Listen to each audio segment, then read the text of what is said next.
farzandingiz yoki turmush o'rtog'ingiz birovning yurtida qanday qiyinchilik, mashaqqat evaziga, oilasidan uzoq bo'lib, g'urbatda yurishlik evaziga, qancha yashash uchun qiyin sharoitlarga sabr qilishlik evaziga topgan ozgina mablag'ini insof qilib ishlatinglar. Bir kunlik orzu havasga sarqib turib, 1 yillik mehnatini havoga uchirib yormaylar. Rahim qilinglar o'sha qarindoshlarga, farzandinglarga yoki kuyovlaringlarga. Axir ular keyin ham kerakdir sizlarga. Bir borganda bitta pochkasini kasal qilib kelib pul topib kelsa, bitta to'yda o'tkazsiz.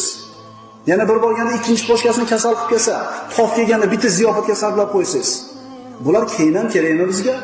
Yo bular qulmi bizga? Bizga faqat pul topish kerak bo'lgan. Ota-onalar, turmush o'rtoqlar, mana shu tasavvurdan kelayotgan pullarni ishlatishda insof qilinglar. Agar siz isrof qilmasdan, insof bilan sarflasangiz, ehtimol 1 yil yurish kerak bo'lmas. 6 oy ishlab kelsa ehtimol yetar.